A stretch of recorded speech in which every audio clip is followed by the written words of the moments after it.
À coach, les matchs se suivent au stade du Pays de Charleroi et ne se ressemblent pas vraiment. Non, voilà, aujourd'hui on a mis les ingrédients de la volonté, on a mis les ingrédients de l'envie, et puis voilà, on n'a pas mis les ingrédients de la finition. C'est dommage parce que on aurait pu au moins prendre un point. Anderlecht dans le football n'a pas été spécialement meilleur que nous, peut-être dans les 20 premières minutes et encore. Ou en tout cas, il faut que je revoie les vidéos, mais dans des séquences de match. Mais je pense que les gars ont tout fait pour essayer de revenir au score et ça ne nous a pas souri aujourd'hui. On parlait d'un Anderlecht qui n'était pas forcément bon sportivement sur le terrain. Extra sportivement, c'était pas non plus un grand Anderlecht. Non. Je suis étonné de ce que Anderlecht a produit aujourd'hui avec la qualité des joueurs qu'ils ont sur le terrain. Après, c'est peut-être un plan de jeu volontaire.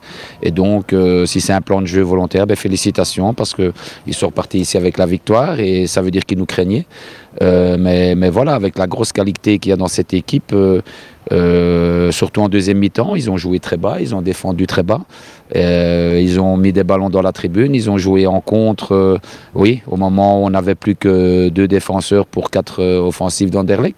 Ça, c'est tout à fait normal, mais dans le jeu qu'ils ont proposé, voilà, je dis, c'est pour ça aujourd'hui, Anderlecht Champions League, Anderlecht Coupe d'Europe, Anderlecht avec des titres, Charleroi avec rien, et on n'a pas spécialement été moins bon qu'Anderlecht, on a simplement manqué de situations concrètes offensives.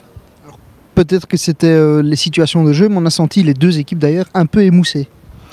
Oui, effectivement, je pense qu'il y a l'un ou l'autre joueur au pluriel chez nous qui sont un peu fatigués. Vous savez, quand vous jouez 100% des matchs, je prends un gars comme Javi Martos, qui joue quasiment la totalité des matchs. On arrive à une période où on a besoin de récupération, on a besoin de repos, et effectivement, peut-être qu'il est là aujourd'hui, il est un peu fatigué. Il y a déjà un match vendredi, et de nouveau, vous allez devoir remodeler l'équipe à cause de suspension. Oui, mais bon, voilà, ça ne m'a jamais tracassé, ça ne me tracasse pas encore aujourd'hui.